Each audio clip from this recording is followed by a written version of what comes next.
Hello and welcome to Cluster Fudge, the podcast where we don't look away from the chaos of life. We look directly into it, poke it, and try to understand it. I'm your host, Alexandra, and today's topic is one that's raw, complex, and deeply human. Living with recovering addicts. Addiction is one thing, recovery is another. But living alongside someone who is trying to rebuild their life after addiction, that's a whole story in itself. Whether it's a spouse, a parent, a child, a roommate, or a friend, being in close quarters with someone in recovery is challenging, exhausting, inspiring, and often misunderstood. We're going to dive deep into what it really means to live with a recovering addict. The truth, the myths, the emotional toll, the boundaries, and the grace required to survive and maybe even thrive together. Let's begin by grounding ourselves in some hard truths. Addiction is not simply a bad habit. It's not just a matter of poor choices or lack of willpower. Addiction is a chronic, relapsing brain disorder, one that fundamentally alters a person's neurochemistry, behavior, and ability to function in everyday life. Most of us have grown up hearing addiction framed in simplistic and moralistic terms. Just stop. Why don't they care about their family? Or they chose this life. But if it were that easy, we wouldn't be facing an addiction crisis that touches nearly every community, every family, every demographic. A brain hijacked. At its core, addiction is about compulsion and loss of control. Substances like opioids, alcohol, methamphetamines, or even prescription drugs hijack the brain's reward system, particularly the dopamine pathway, creating artificial highs that the brain begins to crave just to feel normal. Over time, the brain becomes less capable of experiencing joy, satisfaction, or calm without the drug. Recovery, then, is not about simply quitting a substance. It's about rewiring the brain, managing withdrawal, rebuilding coping mechanisms, confronting trauma, and sometimes learning how to live all over again. Here's the part that often gets misunderstood. Recovery is not a straight line. It's not a switch someone flips and suddenly they're fixed. It's a long, often brutal process that includes detox, the painful and often dangerous process of flushing substances from the body, rehabilitation. This can be inpatient or outpatient treatment, therapy, and support systems aimed at helping individuals build new coping strategies. Maintenance and relapse prevention. This is the lifelong part. Attending meetings, staying accountable, avoiding triggers, learning how to exist in a world full of temptations, stress, and trauma without reverting to old patterns. And yes, relapse can and often does occur. It doesn't mean someone has failed. It means they're still in the fight. Recovery is as much emotional as it is physical. People in recovery don't just have to battle cravings or physical withdrawal. They often carry enormous shame, guilt, and regret. Many have burned bridges, hurt people they loved, lost jobs, custody, or financial stability. The path back to wholeness is paved with emotional landmines, fear of rejection, self-loathing, anxiety, depression. Which brings us to a critical point. Recovery isn't just their journey. It's also yours if you live with them. You too are in a kind of recovery, recovering from the lies, the fear, the trauma, learning to trust again, to support without enabling, to help without losing yourself. Understanding addiction and recovery is the foundation. If we fail to understand the mechanics of what addiction is, we fail to support people who are trying to come out of it.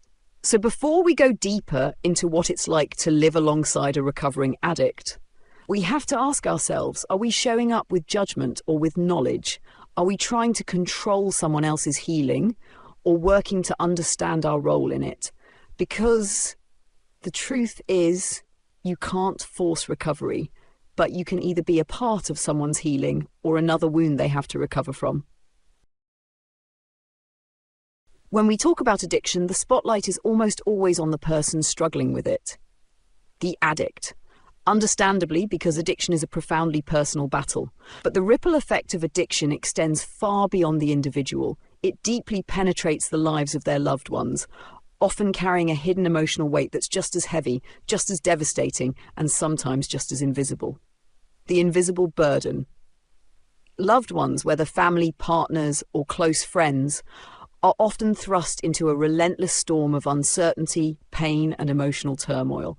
Unlike physical wounds, the psychological and emotional scars they bear can be invisible to the outside world, making their suffering easy to overlook or misunderstand. They carry a kind of chronic stress and anxiety that seeps into every part of their lives. It's a persistent state of hypervigilance, waiting for the next crisis, the next relapse, the next call that something has gone wrong. It's exhausting. This constant state of alertness can erode mental health, leading to anxiety disorders, depression, and in some cases, trauma responses like PTSD. The roller coaster of hope and despair. One of the most tormenting aspects for loved ones is the cyclical nature of addiction. There's often a heartbreaking pendulum swing between hope and despair.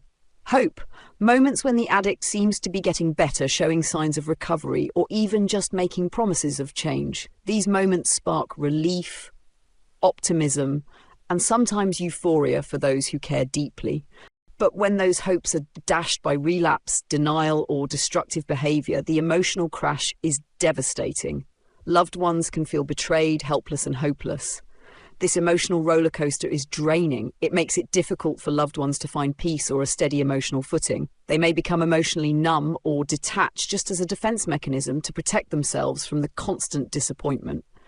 Guilt, shame, and self-blame.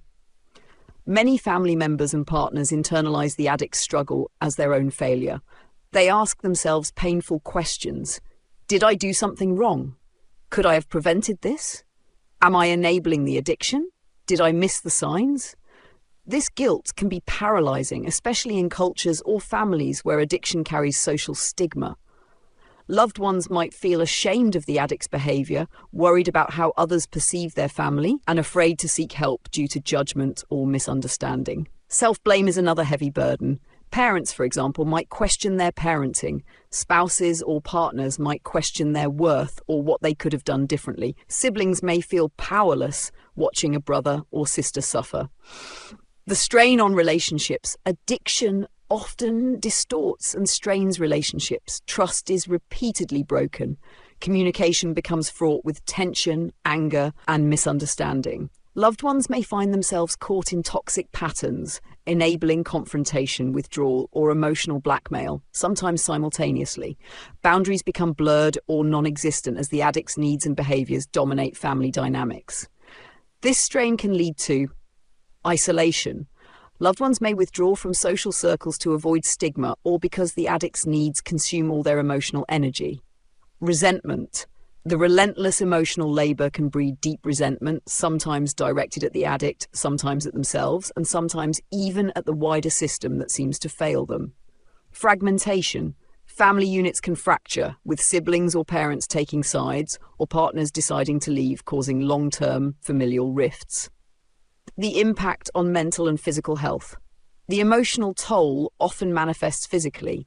Loved ones may suffer from chronic stress-related illnesses such as hypertension, headaches, and gastrointestinal problems, sleep disturbances, including insomnia caused by anxiety or late-night emergencies, depression and anxiety disorders, sometimes severe enough to require clinical intervention, complicated grief when addiction leads to death, overdose, or estrangement, role reversal and caregiver fatigue. In many cases, especially with parents of addicted children or partners, loved ones take on a caregiving role that reverses normal family dynamics. Parents may feel responsible not only for their children's well-being, but also for managing crises caused by addiction, sometimes stepping in to manage finances, housing, medical appointments, or even legal issues. This caretaker role is often unrecognized and undervalued. It leads to caregiver fatigue, physical, emotional, and mental exhaustion that comes from sustained caregiving without adequate support or respite. The stigma and silence. Another layer to this emotional weight is the silence many loved ones carry due to stigma. Addiction is still heavily stigmatized worldwide, often viewed as a moral failing or a character flaw rather than a chronic disease. This stigma can prevent loved ones from reaching out for help, fearing judgment or social exclusion, lead to shame and secrecy within families, which only increases isolation and emotional distress, foster a lack of societal understanding and empathy, further marginalizing those affected. The need for support and validation. What loved ones need most, beyond the hope of their family members' recovery, is recognition that their emotional suffering is real and valid. They need spaces where they can share their stories without judgment and receive emotional support. Support groups like Al-Anon or Nar-Anon, therapy and counselling can be lifelines. These resources help loved ones understand addiction from a medical and psychological perspective, develop healthy boundaries and coping strategies, process complex emotions like anger, guilt, and grief, rebuild their own sense of identity and self-worth beyond the addiction. Conclusion: the hidden victims of addiction. Loved ones of those struggling with addiction are, in many ways, hidden victims. Their emotional weight is profound, multi-layered, and ongoing. Acknowledging their pain, providing support, and including them in conversations about addiction and recovery are essential steps toward healing entire families and communities, not just the individual battling addiction. One of the hardest challenges loved ones face when dealing with someone struggling with addiction is learning to set boundaries, firm, clear, and consistent limits that protect their own well-being. This is crucial for emotional survival, yet it is also one of the most guilt-ridden actions people wrestle with. Why boundaries are essential. Boundaries are not walls to shut people out. They are protective fences that allow healthy relationships to flourish. Without boundaries, loved ones often become enablers, unintentionally supporting destructive behaviors and sacrificing their own health in the process. Setting boundaries helps preserve emotional and mental health, prevent burnout and caregiver fatigue, create clear expectations and consequences for behavior, encourage accountability in the addict, foster respect and dignity in relationships. Many loved ones carry deep emotional obstacles to boundary setting, primarily rooted in guilt, feeling selfish or uncaring when saying no or enough. Many believe they owe the addict unconditional support despite harm to themselves. Fear, worry that boundaries will cause rejection, escalation, or even loss of the relationship. Hope, clinging to the belief that unconditional love alone will fix the problem. Responsibility, feeling responsible for the addict's safety and choices leading to over-involvement. Cultural or familial conditioning. Some families or cultures teach that sacrifice is a virtue, making boundary setting feel taboo or wrong. Understanding healthy versus unhealthy boundaries. It's important to distinguish between boundaries that protect and boundaries that punish or alienate. Healthy boundaries are clear, respectful, consistent, and focused on one's own needs and safety. Unhealthy boundaries are vague, inconsistent, or used to control or manipulate the other person. Examples of healthy boundaries include refusing to provide money that might be used for substances, insisting on sober behavior during visits or family events, choosing to leave or call for help if the addict becomes abusive or threatening, prioritizing personal time for self-care, therapy, or support groups. How to set boundaries without guilt. A step-by-step approach. Know your limits. Reflect deeply on what you can tolerate emotionally, physically, and mentally. Identify non-negotiables that protect your well-being. Ask yourself, what behaviors are harmful or unsafe for me? What support am I willing and able to provide? What consequences am I prepared to enforce if boundaries are crossed? Educate yourself about addiction. Understanding addiction as a chronic disease, not a moral failing, helps separate your loved one's actions from your sense of worth or responsibility. This knowledge can reduce guilt by clarifying what is within your control and what isn't. Communicate clearly and calmly. When setting boundaries, use I statements to focus on your feelings and needs, not blame. For example, I feel unsafe when you use drugs in the house, so I cannot stay here when that happens. I need to protect my emotional health, so I won't answer calls when you're intoxicated. Clear communication reduces misunderstandings and helps maintain respect. Practice consistency. Boundaries only work when consistently upheld. Mixed messages or exceptions can confuse the addict and undermine your efforts. Consistency reinforces your limits and models healthy behavior. Prepare for pushback. It's common for addicts or family members to resist boundaries, sometimes with anger, guilt-tripping, or emotional manipulation. Prepare mentally for this. Remind yourself that your boundaries are about self-care and don't succumb to pressure to remove them prematurely. Seek support. Talk to trusted friends, therapists, or support groups like Al-Anon or Nar-Anon. Hearing from others who understand helps normalize boundary setting and reduce feelings of isolation or guilt. Practice self-compassion. Recognize that setting boundaries is an act of courage and love for both yourself and your loved one. It's not abandonment or punishment. It's creating a healthier dynamic where real healing can begin. Healthy boundaries often become catalysts for change in the addicted loved one.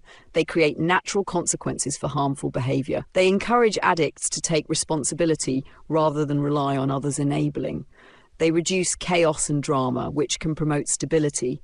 They show that the loved one's well-being matters, modeling self-respect that addicts often struggle to see for themselves. Common boundary mistakes to avoid: over-explaining. Boundaries don't require lengthy justifications. Simple, clear communication is more effective. Being vague or inconsistent. This invites confusion and exploitation. Allowing guilt to override limits. Feeling guilty doesn't mean the boundary is wrong. Using boundaries as punishment or control. Boundaries should be about protection, not revenge. Isolating yourself. Setting boundaries doesn't mean you must diagonally or physically unless necessary for safety. Examples of boundaries. Loved ones often set: not providing financial assistance that may fund substance use, not covering up or making excuses for the addict's behavior, limiting or refusing contact during intoxicated states, refusing to tolerate verbal or physical abuse, insisting on participation in treatment as a condition for family involvement, prioritizing self-care time for therapy, support groups, or hobbies. The guilt trap: why it happens and how to escape it. Guilt is one of the most powerful emotional chains preventing boundary setting. It's often rooted in love and empathy. You care deeply, so you feel bad about causing any pain. It can be amplified by societal or cultural expectations of loyalty or sacrifice. It may stem from fear of abandonment or loneliness. How to escape guilt: reframe boundaries as acts of love and protection, not rejection. Remember that you cannot fix or control someone else's addiction. Reflect on the consequences of not setting boundaries: burnout, enabling, emotional harm. Seek counseling or group support to process guilt. Practice affirmations like "I deserve to be safe and respected," or "setting boundaries is a healthy way to love." Setting boundaries is empowering. It's reclaiming your autonomy, dignity, and peace amid chaos. While it's hard and often feels uncomfortable at first, it builds resilience, fosters healthier relationships, and ultimately benefits everyone involved. By setting boundaries without guilt, loved ones can create an environment where healing, not enabling, becomes possible. Supporting someone through addiction recovery is an act of profound love and commitment. It can be inspiring and deeply rewarding, yet it also comes with enormous emotional, mental, and sometimes physical costs. One of the most difficult challenges loved ones face is how to support recovery without sacrificing themselves in the process. This segment dives deeply into that balancing act, understanding the nature of support, recognizing the risks of losing oneself, and adopting strategies to maintain personal strength and identity while helping someone else heal. Supporting recovery often feels like a selfless act, prioritizing another's needs, sometimes over your own. The paradox is this: to truly support someone else's healing, you must also care for your own well-being. When you lose yourself in the process, several risks emerge: emotional burnout, exhaustion, numbness, or breakdown stemming from relentless stress and worry; codependency, an unhealthy attachment where your identity becomes enmeshed with the addict's journey and emotions; resentment and frustration, when sacrifices feel one-sided or unappreciated; neglect of personal needs, including health, friendships, career, and dreams; erosion of boundaries, allowing harmful behaviors to persist because of misplaced responsibility. The key to sustainable support is finding a way to be present without being consumed. Understanding what support truly means. Supporting recovery doesn't mean fixing everything or bearing full responsibility for the addict's choices, nor does it mean unconditional sacrifice. True support includes encouragement and positive reinforcement for progress, helping navigate practical challenges like treatment options or healthcare, holding firm boundaries that protect both parties, providing empathy and understanding without enabling destructive behaviors, knowing when to step back and allow the addict to face natural consequences, the emotional toll, and why it's easy to lose yourself. Addiction recovery is often long and non-linear, marked by relapses, setbacks, and unpredictable emotional storms. Loved ones frequently find themselves walking on eggshells to avoid triggering conflict or relapse, carrying constant worry about safety and future, sacrificing personal time to provide crisis support, putting aside their own goals or mental health needs, feeling isolated because others don't understand their struggle. These factors make it easy to slip into a caretaker role that eclipses your own identity. Signs you are losing yourself in the recovery process. Recognizing early signs can help you course correct before burnout. You feel exhausted or depleted most days. You neglect your own self-care or personal relationships. You have difficulty saying no or setting limits. Your self-worth becomes tied to the addict's success or failure.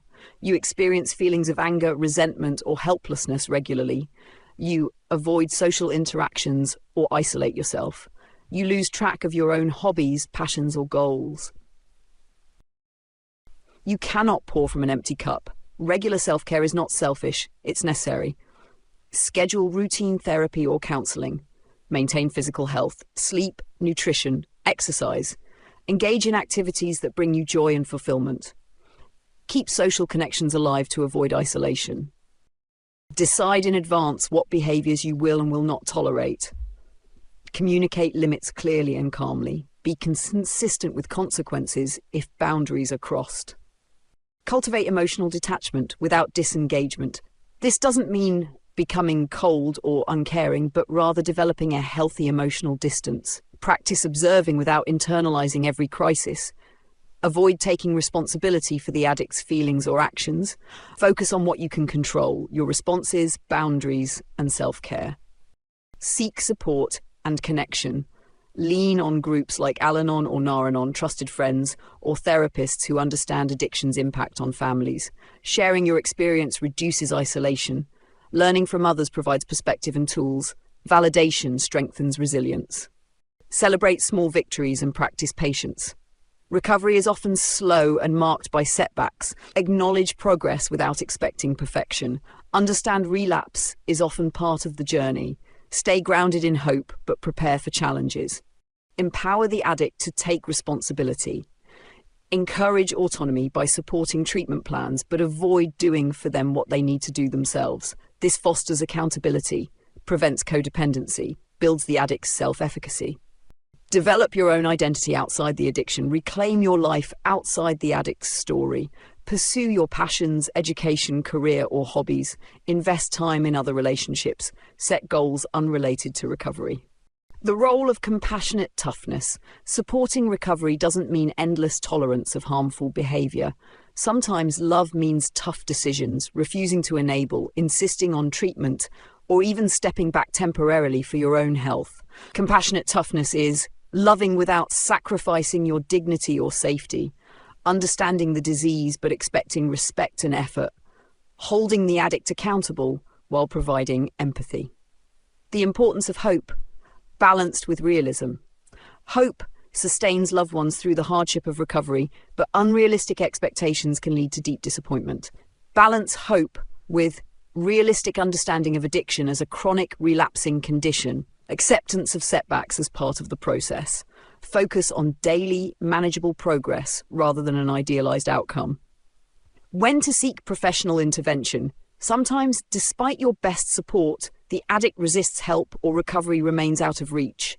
Recognize when your own well-being is at serious risk. Abuse or dangerous behaviors escalate. Professional intervention or treatment facilities are needed. You need therapy or crisis support yourself. It's okay and necessary to seek professional help to protect both yourself and your loved one. Supporting recovery is a marathon, not a sprint.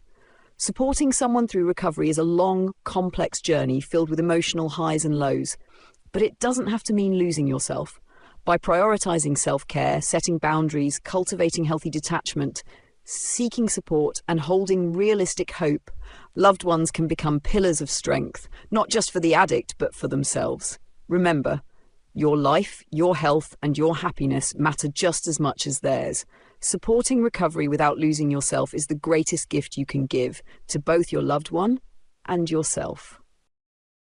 Relapse is one of the most difficult and emotionally charged experiences in the journey of addiction recovery, both for the person struggling with addiction and for their loved ones who support them. Despite best intentions, relapse is common. Addiction is a chronic, relapsing disease. Yet when it occurs, it often feels like a devastating failure or betrayal. This segment dives deep into the nature of relapse, its causes, the emotional fallout, and how loved ones can respond in ways that foster healing instead of hopelessness. Relapse isn't a sign of defeat or a lack of willpower. It is a return to substance use or addictive behavior after a period of abstinence or recovery. It can be a brief slip or a full return to prior levels of addiction. Relapse is considered part of the disease process by most addiction specialists. For many, it's a setback in a longer journey towards sustained recovery. It's often triggered by stress, trauma, environmental cues, cravings, or untreated mental health issues. Relapse can be physical, emotional, or psychological. It may reveal gaps in coping skills, support, or treatment efficacy. Recognizing relapse as part of the process, not the end, is vital for loved ones and addicts alike. Emotional impact of relapse on the addict. For the person who relapses, the emotional fallout can be overwhelming. Shame and guilt, intense self-blame that can fuel further use or withdrawal. Hopelessness, feeling like all progress is undone, leading to despair. Fear, worry about disappointing loved ones or facing consequences. Isolation, pulling away from support due to embarrassment or self-loathing. Physical dangers, increased risk of overdose or health complications, especially if tolerance has changed. This emotional turmoil often makes relapse a dangerous moment needing compassionate but firm intervention. Loved ones experience a complex mix of emotions when relapse happens. Shock and disappointment, feeling blindsided despite previous hope, betrayal and hurt when trust is broken by the relapse, fear and anxiety, worry about safety and future, anger and frustration directed at the addict or at themselves for failing, guilt, wondering if they did enough or caused the relapse, grief, mourning the loss of the recovered version they hoped for. The emotional upheaval can strain relationships and test resilience.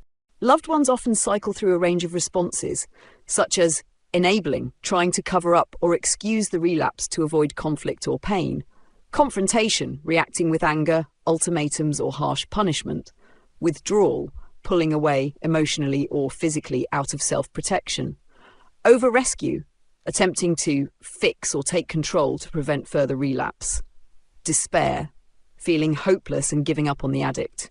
None of these responses are inherently wrong. They are natural human reactions, but without awareness, they can perpetuate destructive cycles. How to respond when relapse happens. A guide for loved ones. 1. Pause and breathe. Your immediate reaction matters. Try to avoid impulsive decisions or harsh judgments. Take time to collect your emotions. Recognize that relapse is part of the disease, not a personal attack.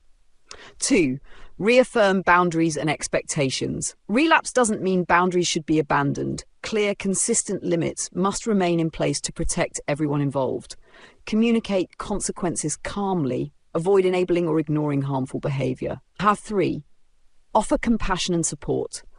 While holding boundaries, express care and concern. Let the loved one know you're still there to support their recovery. Encourage honest dialogue about what led to relapse. 4. Encourage professional help. Relapse often signals a need to reassess treatment. Help the addict access counselling, detox, or rehab as necessary. Support attendance at recovery meetings or therapy. 5. Care for yourself. Don't neglect your own needs. Seek support groups or therapy for yourself. Maintain self-care routines. 6. Avoid blame and guilt. Remember, addiction is complex. Avoid self-blame or blaming the addict harshly. Focus on constructive steps forward. Practice empathy without excusing harmful behavior. What loved ones can do. While relapse can't always be prevented, loved ones can play a role in reducing risk by promoting open communication and honesty, supporting the addict's engagement with treatment, encouraging healthy routines and coping strategies, recognizing early warning signs of relapse, creating a stable, supportive environment. Relapse can feel like a crushing setback, but many people recover after multiple attempts. Persistence and hope are essential. Recovery is a non-linear path. Each relapse can be a learning opportunity. Families can heal and grow stronger through challenges. When relapse leads to crisis. Sometimes relapse results in dangerous situations, overdose, violence, or acute medical emergencies. Know emergency contacts and local resources. Call for medical help when needed. Prioritize safety above all else. Relapse is one of the hardest realities in addiction recovery, but it is not the end of the road. For loved ones, the challenge is to navigate the pain, fear, and disappointment with strength, compassion, and clear boundaries. By understanding relapse as a complex medical and psychological phenomenon, preparing emotionally, and responding with firm yet empathetic support, families can continue the journey toward healing together. When we talk about healing from addiction, we tend to center the conversation around the person in recovery, the one attending meetings, going withdrawals, doing the hard work of change. But addiction is not a solitary illness. It reaches into families, friendships, workplaces, and communities. It changes dynamics. It creates patterns of silence, codependency, trauma, and pain that can linger for years, even after the person with the addiction gets clean. Addiction affects everyone, so healing must include everyone. The wounds left behind.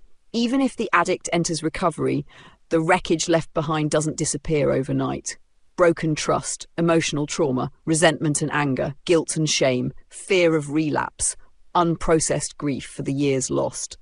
These wounds live in the hearts of parents who couldn't sleep at night, siblings who felt forgotten, partners who were lied to, children who had to grow up too fast, friends who distanced themselves out of self-protection, communities that learned to keep their doors shut. If those wounds are ignored, if the family never does its own work, never confronts its own pain, the patterns that enabled addiction can quietly persist. And even worse, the emotional residue can be passed on, recycled into future generations in the form of mistrust, secrecy, anxiety, and avoidance. Many families affected by addiction develop what therapists call trauma bonding or codependent dynamics, where the line between love and survival becomes blurred. Parents may overfunction, trying to control every outcome. Siblings may minimize their needs to avoid adding stress. Spouses may become caretakers instead of partners. Entire households may become governed by the addict's emotional state. These dynamics don't magically vanish with sobriety. They need to be unpacked, healed, rewritten. Otherwise, families remain stuck in roles forged in crisis. Healing must be systemic. Everyone deserves to unpack their own trauma, even if they weren't the one using. The importance of acknowledging pain. Too often, loved ones of addicts carry their pain in silence because it feels like their hurt isn't valid. After all, they weren't the one battling the substance, right? But emotional pain is not a competition. If you've walked on eggshells around someone you love, covered up for someone's behavior to protect the family name, been manipulated, lied to, or stolen from, watched someone you love nearly die and felt completely powerless, then you deserve healing. Full stop. Acknowledging your pain doesn't negate the addict's struggle. It complements it. It creates space for deeper understanding and reconciliation. It allows the entire system, not just the person with the addiction, to evolve. It's important to separate shared healing from shared responsibility. You did not cause someone else's addiction. You cannot cure it, but you may carry invisible injuries from living with it, and you deserve a safe place to heal those wounds.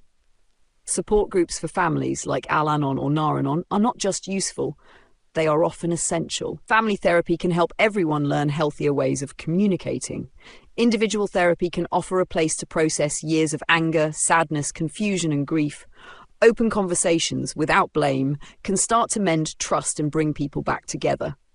Healing doesn't mean going back to how things were, it means building something new, together. Forgiveness is often misunderstood. It's not about excusing harm. It's not about pretending everything is okay.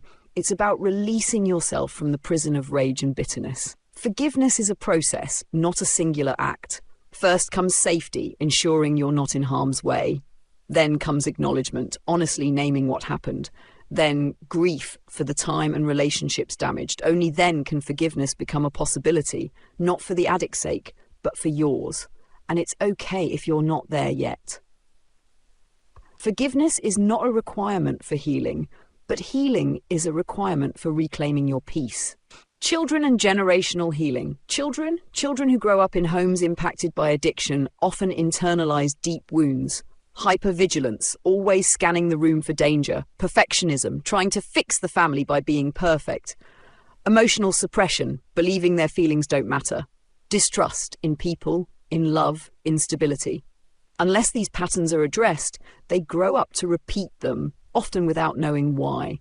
Healing children means creating environments where their emotions are validated, their voices are heard, and their sense of safety is restored. It means breaking the cycle. Healing is empowerment. Healing is not just about reducing pain, it's about reclaiming your voice, your autonomy, your joy, your future. It's the parent who finally says, I can't fix you, but I love you enough to let go. It's the partner who says, I need my own life too. It's the sibling who says, my pain matters. It's the child who learns, it's not my job to carry my parents' trauma. Healing turns surviving into thriving. Community healing addiction doesn't only affect individual families, it devastates entire communities through broken homes, lost productivity, poverty, and crime. But communities can also be sources of restoration. Churches, mosques, temples, and spiritual communities can offer unconditional acceptance and moral grounding. Schools can create trauma-informed environments that help children impacted by addiction succeed. Employers can foster supportive workplaces that understand recovery journeys.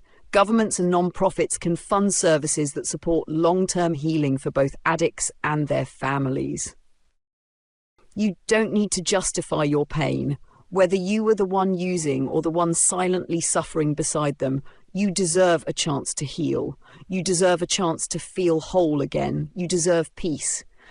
Because healing is not just for the addict. Healing is for the mother who stayed up all night, the father who feels like he failed, the sister who became invisible, the friend who lost someone to overdose, the child who had to become the adult too soon. Healing is for everyone. And we owe it to ourselves and each other to chase it with as much courage as we chased survival. In the landscape of addiction and recovery, there are no perfect maps, no flawless scripts, and no guarantees. But there is one formula, not easy but powerful, that helps families and loved ones not just survive addiction, but grow through it. Compassion, accountability, surviving together. It's a simple equation on the surface, but behind it are years of tears, relapses, sleepless nights, difficult conversations, small victories, and the constant tension between holding on and letting go. This equation is not a quick fix or a universal answer. It's a lifeline, a balancing act that allows love to coexist with boundaries and hope to coexist with reality. Let's unpack it fully. Compassion without accountability can become enabling. Compassion is the beating heart of any healing journey.